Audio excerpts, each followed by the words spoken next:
Sayyidina wa maulana Muhammadin wa ala alihi wa sahbihi wa man tabi'ahu ila yaumiddin. Subhanaka la ilma lana illa ma 'allamtana innaka antal alimul hakim. Rabbi shrah li sadri wa yassir li amri wahlul 'uqdatam min lisani yafqahu qawli. Dari sambutan Ketua Masjid Al-Istiqomah tadi, fahamlah kita mengapa pejabat-pejabat itu tidak mau sholat ke masjid. Karena kalau dia sholat ke masjid, semua pengaduan disampaikan di masjid. Dari mulai AC, pas pula mati lampu, sampai tempat berwudu, sampai atap dari tempat wudu ke pintu masjid pun dilaporkan juga. Jadi dengan mendengarkan langsung kata sambutan, itu banyak hikmah-hikmah yang kita pelajari. Itu yang lama saya menungkan tadi. Saya pernah satu pesawat dengan anggota dewan, tidak sebut nama, tidak sebut partai, menjaga kode etik.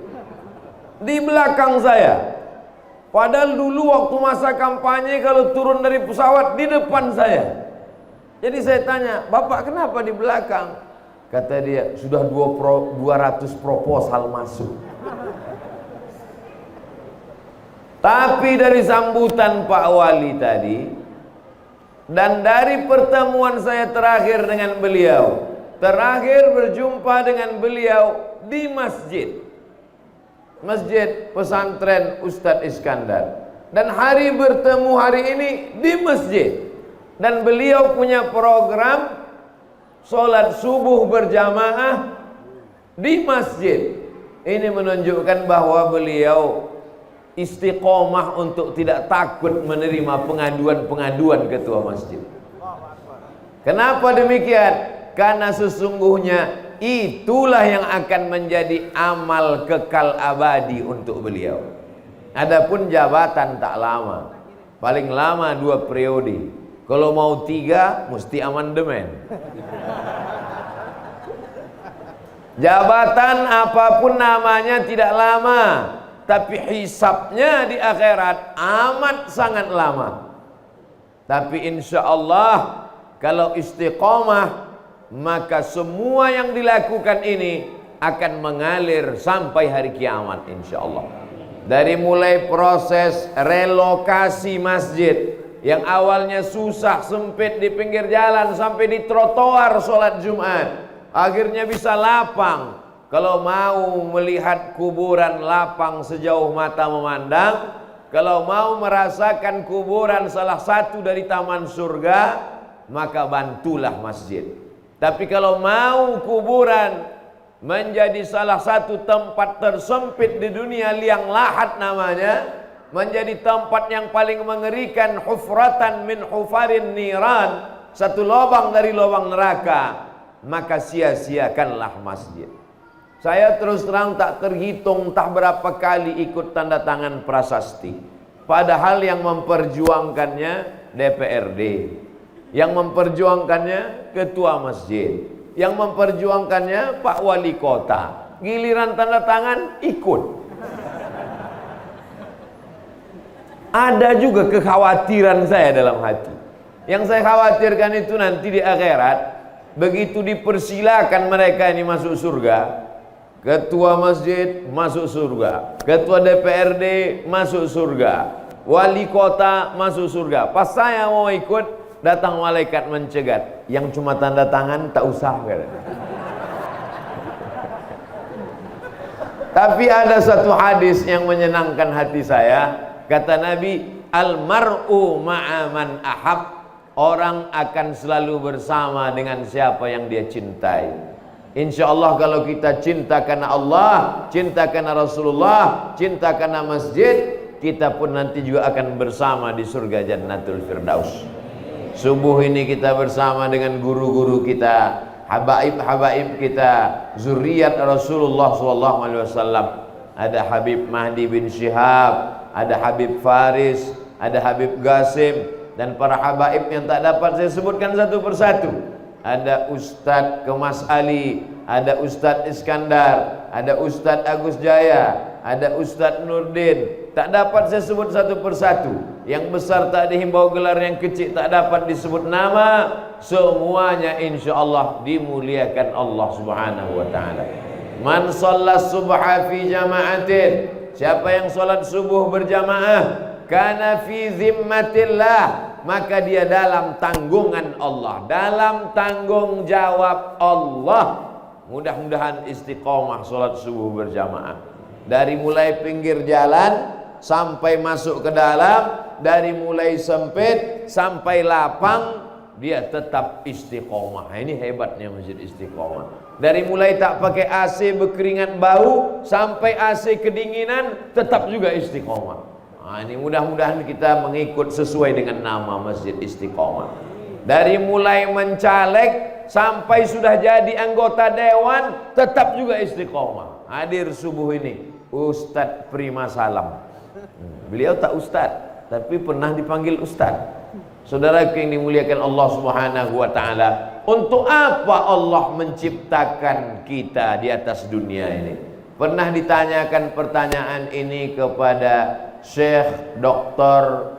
Muhammad Said Ramadan Al-Buti, ulama besar Al-Azhar yang ditinggal di Suriah, meninggal sebagai syahid, sedang ceramah diledakkan orang bom.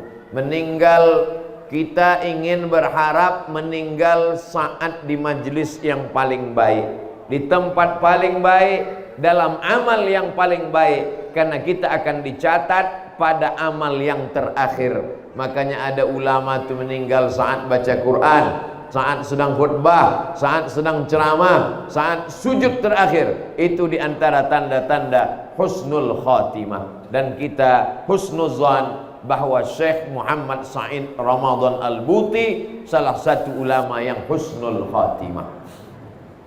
Syekh, untuk apa Allah menciptakan kita? Kata Syekh Muhammad Said Ramadan Al-Buti, Allah menciptakan kita tujuannya cuma satu, supaya kita ridha menerima segala ketetapan Allah Subhanahu wa taala. Ditakdirkannya menjadi orang kaya, ridha. Ditakdirkannya menjadi orang susah, gelisah.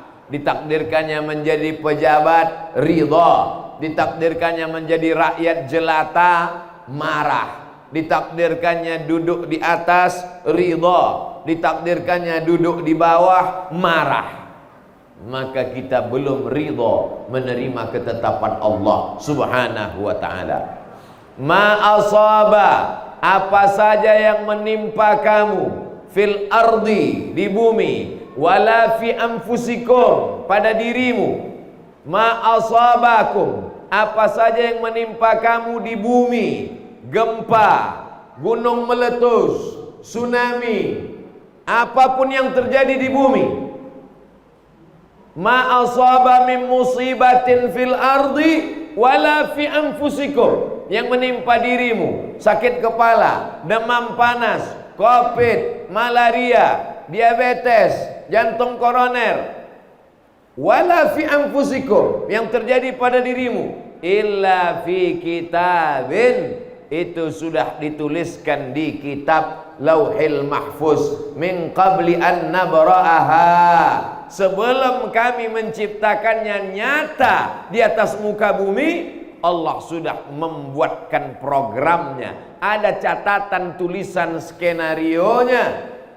Inna dzalika 'alallahi yasir, dan itu semua mudah bagi Allah. Mudah, tak ada yang sulit bagi Allah Subhanahu wa taala. Untuk apa diceritakan Allah itu dalam Al-Qur'an? Likaila ta'sau 'ala ma fatakum, kalau kamu tidak dapat sesuatu yang kamu inginkan, kamu tidak menjadi orang yang kecewa dan putus asa. Wala tafrahu bima atakum, dan kalau dapat, kamu tidak jadi orang yang angkuh, sombong dan berbangga-bangga.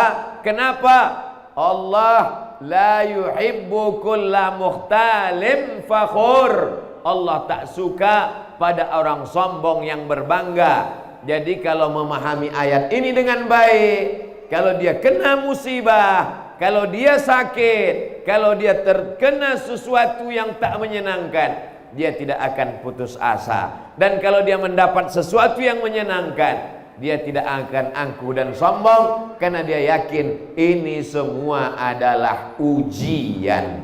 Hanya saja yang satu ujiannya enak, satu ujiannya tak enak. Yang satu ujiannya jadi anggota dewan, yang satu ujiannya jadi wali kota, yang satu ujiannya jadi PNS, yang satu ujiannya tak usah disebutkan. Biasanya orang kalau sedang susah hati mudah tersinggung. Tapi semua ini adalah ujian. Banyak orang salah sangka kalau Gunung Semeru sedang batuk-batuk erupsi, ujian. Tapi kalau sedang dapat nikmat, dapat mobil, dapat rumah, itu adalah nikmat. Semuanya adalah ujian. Kalau diuji dengan yang enak-enak, syukur, alhamdulillah, wasyukru lillah. Kalau dapat yang tidak enak, bersabar. Ajaban li amril mu'min. Orang beriman itu menakjubkan. Kenapa menakjubkan? In asabathu sarra, kalau datang yang senang, rezeki berlimpah, kekuasaan tinggi, orang senang, dipuji-puji, popularitas, kaya raya, syakar, dia bersyukur. Kana khairal lahu, itu baik bagi dia. Orang bersyukur dibalas Allah. La in syakartum la azidannakum. In asabathu dharra, kalau dapat yang tak menyenangkan hati, gunung meletus, badan sakit, datang yang tak menyenangkan hati, sabar, dia bersabar. Kana khairal lahu, itu pun baik bagi dia. Orang yang sabar balasannya lebih hebat daripada orang yang bersyukur. Kalau orang bersyukur sekedar ditambah Allah, tapi orang yang bersabar, innama yuwaffas sabiruna ajrahum bighairi hisab. Orang yang sabar diberikan Allah balasan bighairi hisab. Tak ada hisab, tak ada hitungan, tak bisa dikira, tak bisa diduga. Makanya orang yang masuk surga itu nanti, insya Allah kita semuanya masuk surga, amin. Setelah dapat jannatin tajri min tahtihal anhar, setelah dapat wa masakina thayyibatan, setelah dapat berbagai macam, lalu kemudian Allah bertanya kepada penghuni surga, madza turidun? Hai penghuni surga, apa lagi yang kamu inginkan? Apa yang kamu belum dapat? Kata penghuni surga, ada satu yang kami belum dapat ya Allah. Apa itu?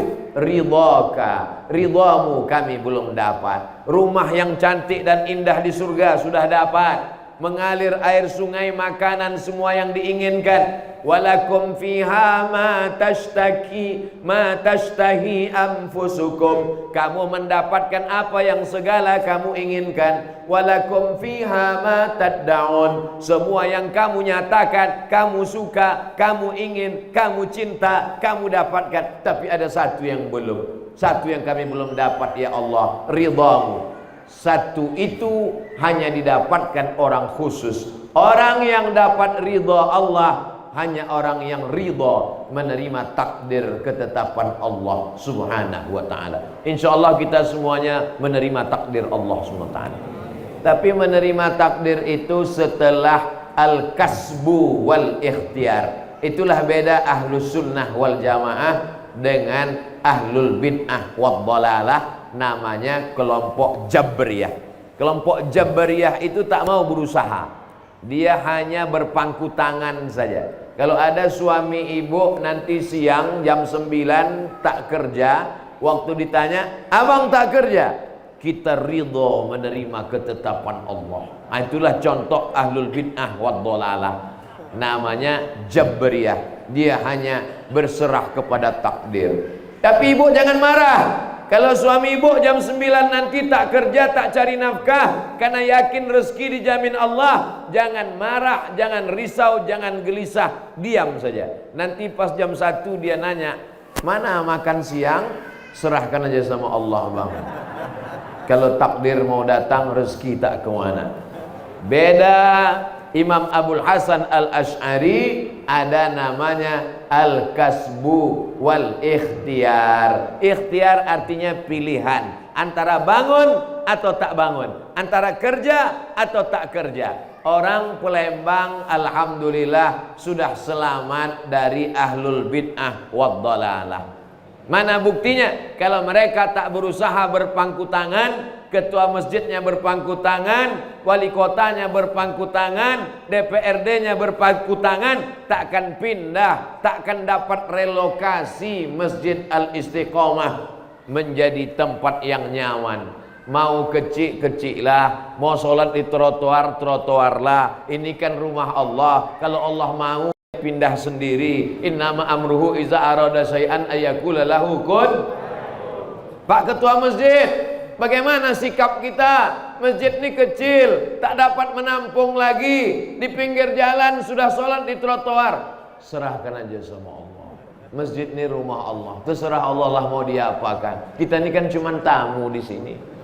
Macam mana Pak Dewan? Apakah bisa masjid ini direlokasi?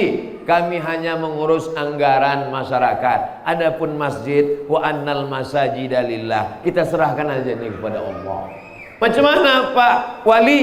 Kata Pak Wali, ini pun kita serahkan kepada Allah. Hancur dunia ini. Dunia ini tidak akan dinamis, tidak akan berkembang. Orang sholat Jumat berkeringat, berpeluh, panas, asam, kipas tak ada, AC tak ada. Pak Ketua Masjid, macam mana ini? AC tak ada, masyarakat sudah kepanasan, tak sanggup sholat Jumat. Orang ramai-ramai kemari, tertutup kaca, dinding tak terbuka. Macam mana ini menguap sudah? Kita mesti ridha menerima takdir Allah. Semakin panas, semakin bau, semakin berkeringat, semakin besar pahala kita di sisi Allah. Inilah orang yang perlu dicampakkan ke Sungai Musi. Umat Islam mesti bangkit. Kalau umat Islam tidak bangkit, kita tidak akan pernah merdeka dari penjajahan Belanda. Betul? Umat Islam adalah umat yang bergerak. Karena dalam Islam diajarkan fi kulli harakah barokah, dalam setiap gerak ada barokah. Tapi ada orang yang mengkambing hitamkan tasawuf. Orang tasawuf tidak pernah bergerak. Orang tasawuf hanya berzikir. Orang tasawuf hanya metik tasbih. Orang tasawuf hanya menyerahkan diri kepada takdir. Orang tasawuf hanya pejam mata, la ilaha illallah, la ilaha illallah, la ilaha illallah. Ini orang kurang baca, kurang iman, kurang pikir, kurang pulsa. Karena kalau ditontonnya tausiah kita pasti dia agak dapat pencerahan sikit. Tolonglah isi agak 2 giga, insya Allah beli paket agak cerah otakmu sikit. Siapa yang membebaskan Palestina dari penjajahan kaum salibis? Salahuddin Al-Ayyubi. Salahuddin Al-Ayyubi akidahnya Asy'ari, orang tasawuf. Siapa yang membebaskan Konstantinopel menjadi Istanbul? Dia adalah Muhammad Al-Fatih, akidahnya Maturidi. Maturidi dengan Asy'ari sama-sama Ahlus Sunnah wal Jamaah. Ahlus Sunnah wal Jamaah itu adalah Asy'ari dan Maturidi, dan dia adalah seorang tasawuf. Tasawuf artinya mensucikan hati dari penyakit-penyakit dunia. Nanti di akhir zaman umat Islam akan lemah, tercabik-cabik seperti makanan di atas meja makan. Satu menarik kakinya, satu menarik pahanya, satu menarik lehernya. Habis ayam panggang di atas meja makan. Aqillatun nahnu yauma idzin ya Rasulullah. Apakah jumlah kami waktu itu sedikit? Jumlah kamu banyak, tapi kamu terkena penyakit wahan. Dulu namanya wahan, sekarang berubah menjadi Wuhan. Asabakumul wahnu, kamu kena penyakit wahan. Wamal wahnu ya Rasulullah? Apa penyakit wahan itu ya Rasulullah? Hubbud dunya wa karahiyatul maut. Cinta mati, cinta hidup, takut mati. Tapi orang Palembang tidak takut pada kematian, walaupun dia orang tasawuf. Orang tasawuf dari Palembang pergi ke Makkah, belajar kepada ulama Makkah paling hebat, wali kutub waktu itu. Namanya Syekh Muhammad Abdul Karim Samman. Dialah pendiri tarekat Sammaniyah. Muhammad bin Abdul Karim Samman, di ujung namanya Al-Madani, karena dia tinggal di kota Al-Madinah Al-Munawwarah. Syekh Mursyid tarekat Sammaniyah Muhammad bin Abdul Karim Samman punya murid. Nama muridnya adalah Syekh Abdul Somad Al-Falembani. Menulis kitab namanya Sairus Salikin. Sampai hari ini kitab Sairus Salikin masih dibaca di masjid-masjid tua di Riau. Karena kitab Sairus Salikin adalah intisari, saripati dari kitab Ihya Ulumuddin Imam Abu Hamid Al-Ghazali. Syekh Abdul Somad Al-Falembani tidak hanya seorang sufi yang memetik tasbih, berzikir Allah, tapi dia punya semangat jihad yang luar biasa. Dia mendengar berita ada kerajaan di Semenanjung Melayu yang sedang diserang kerajaan Siam. Kerajaan Siam adalah kerajaan yang menakutkan. Ayam kalau kuat belaga, kuat dijelaga, maka disebut dengan ayam Siam. Kampak, kalau kampaknya tajam disebut dengan kampak Siam. Orang barat menyebut negeri itu Siam, tulisannya Siam, negeri yang menakutkan. Orang takut berhadapan dengan orang Siam. Siam itu sekarang disebut dengan Thailand, negeri Thai. Orang yang paling jago bertarung, berteriak Allahu Akbar, ulama dari bumi Palembang. Namanya Syekh Abdul Somad Al-Falembani, menolong umat Islam yang sedang diserang negeri Siam. Nama kerajaan di Semenanjung Melayu itu adalah Kerajaan Kedah. Dan beliau menjadi salah seorang syuhada, mati syahid dalam peperangan. Dan salah satu kitabnya adalah kitab Fadail Jihad, keutamaan jihad. Jadi kalau ada orang mengatakan orang Asy'ari, orang tasawuf, orang ahlu sunnah berpangku tangan, tidak berjihad, tidak ada kasbu dan ikhtiar, maka sesungguhnya ini orang belum lagi memahami ahlu sunnah wal jamaah dengan baik. Tapi jihad kita sekarang, kita tidak bertempur dengan Siam. Pertempuran kita adalah bagaimana menambah AC masjid. Pertempuran kita adalah bagaimana memasang atap dari tempat wudhu ke pintu masjid supaya tak basah kena hujan. Pertempuran kita adalah bagaimana memperjuangkan supaya APBD kota dan APBD provinsi dipakai untuk masjid dan rumah tahfiz Quran. Takbir! Begitu memperjuangkan masa sekarang. Jadi perjuangan di zaman Syekh Muhammad Abdul Somad Al-Falembani tak sama lagi dengan perjuangan sekarang, karena perjuangan kita sekarang adalah perjuangan konstitusional. Alhamdulillah kita berbangga diri, ada program 5.000 yatim, fakir, miskin dan duafa disantuni, dan program sholat subuh berjamaah. Ini pun insya Allah bernilai jihad di hadapan Allah Subhanahu wa ta'ala. Man salaka tariqan, siapa yang melewati suatu jalan, yaltamisu fihi ilman, di jalan itu dia mendapatkan ilmu, sahalallahu lahu bihi tariqan ilal jannah, dimudahkan Allah baginya jalan menuju surga. Man kharaja, siapa yang keluar rumah, fi talabil ilmi, untuk mencari ilmu, fahuwa fi sabilillah, maka dia pun sama dengan orang yang berjihad fi sabilillah, hatta yarji'a, sampai dia pulang ke rumah. Dari mulai berangkat tadi sampai sholat subuh, sampai kita pulang, maka semuanya mendapatkan pahala jihad fi sabilillah. Tapi selesai ini bapak-bapak langsung pulang.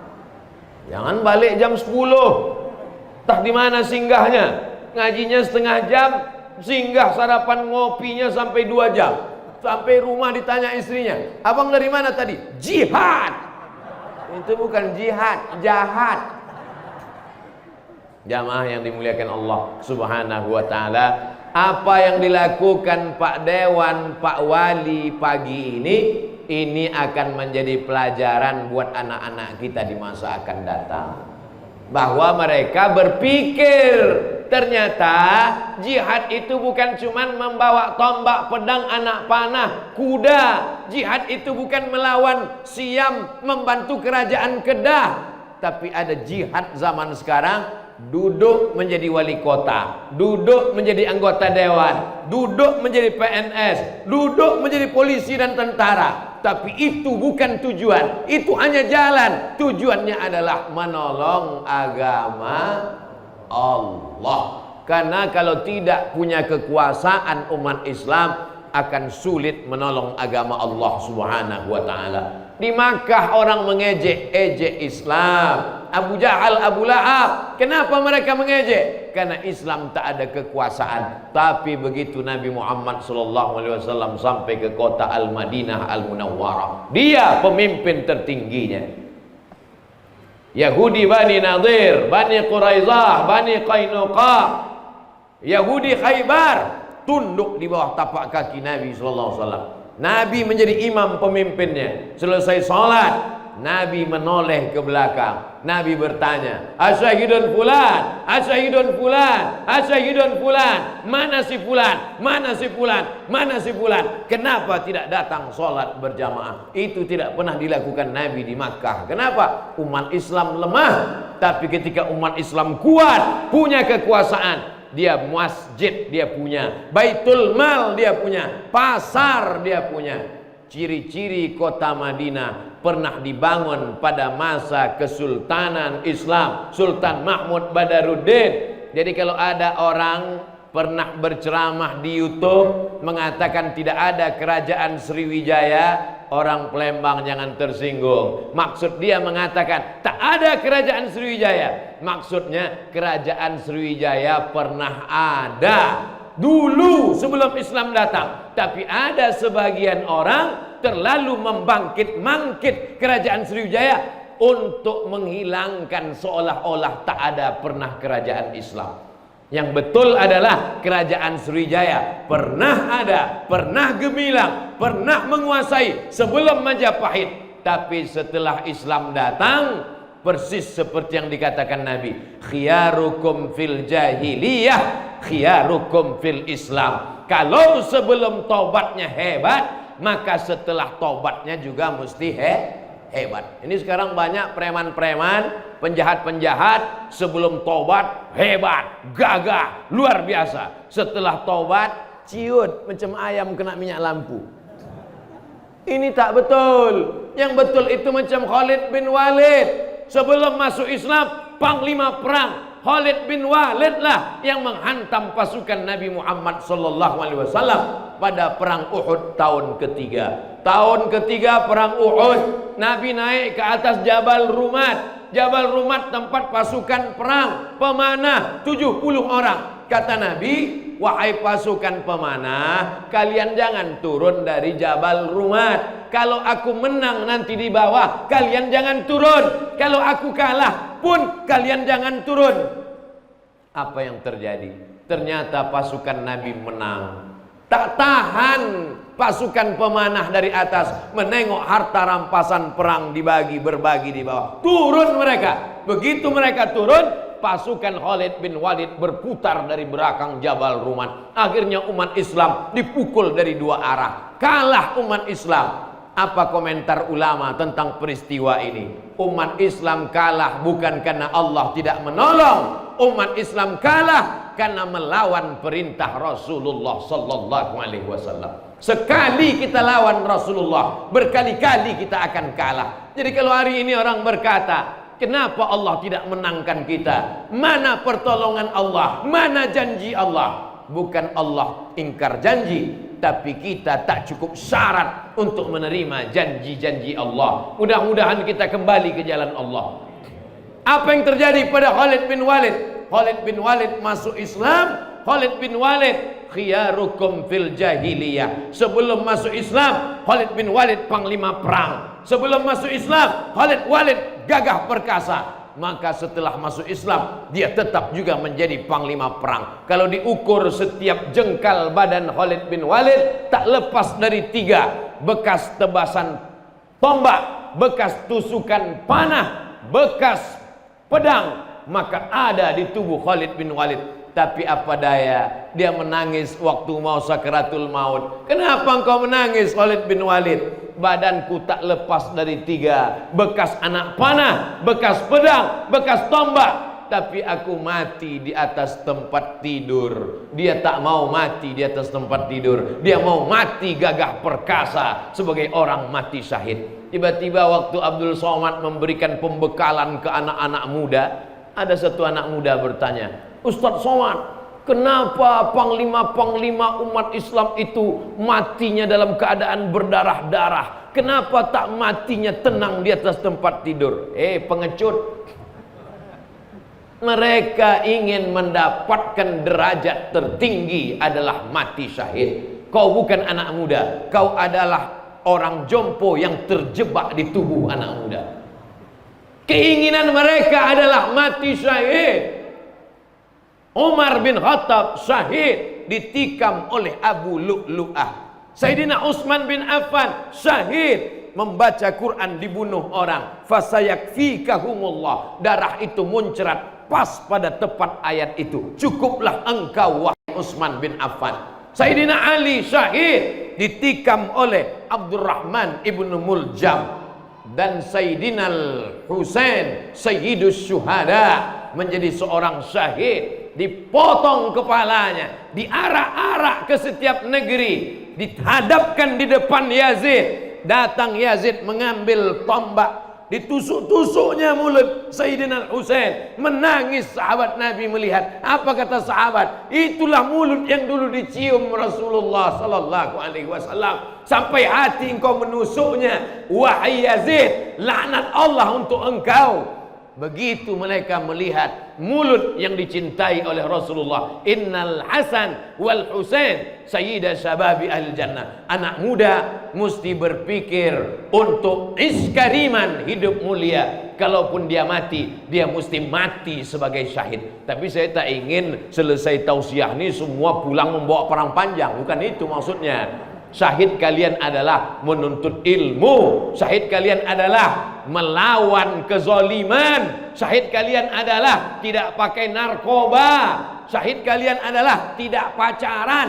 Mudah-mudahan anak-anak muda yang ikut kajian subuh ini, selesai ini menjadi syahid, putus semua dengan pacarnya. Siap-siap putus. Saudaraku yang dimuliakan Allah Subhanahu wa taala, jadi memahami Islam itu mesti pemahaman yang benar. Maka insya Allah sering-sering ngaji, ikuti program subuh. Tapi karena Covid, kita dikhawatirkan ramai dan lain sebagainya, maka Pak Wali membuat satu jurus. Tidak diketahui di mana program subuhnya. Karena kalau diketahui ramai, tapi tak diketahui pun ramainya. Masya Allah, tabarakallah, melimpah ruah. Ternyata beginilah kota Palembang. Ziarah kubronya teramai se-Indonesia, paling ramai. Majelis maulidnya teramai. Orang di tempat lain maulid semalam, 2 malam, 12 Rabiul Awal. Di sini maulid arba'in. Setelah arba'in malam tadi ditambah pula lagi isrin tambah arba'in sittin. Tahun depan menjadi tis'in. Amin. Kalau tis'in 3 bulan itu kita maulid. Sesungguhnya umat Islam tidak mengenal maulid, karena setiap hari adalah maulid. Dari kecil kita diajarkan. Di kampung kami dulu diajarkan, anak lahir baca maulid Barzanji, mengayun anak baca maulid Barzanji. Malam berinai, orang Melayu pestanya lama bukan main.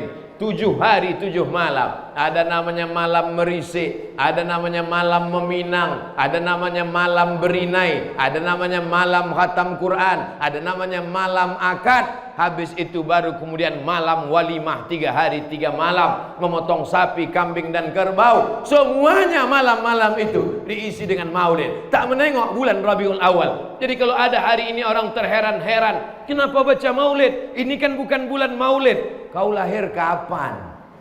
Ini orang sudah terputus dari sejarah nenek moyangnya. Orang Melayu dalam satu hembusan nafasnya sejalan antara adat istiadat dengan kecintaan kepada Sayyidina wa Maulana Muhammad sallallahu alaihi wasallam. Yang dinyanyikan adalah menyambut Rasulullah. Tala'al badru alaina min saniyatil wada.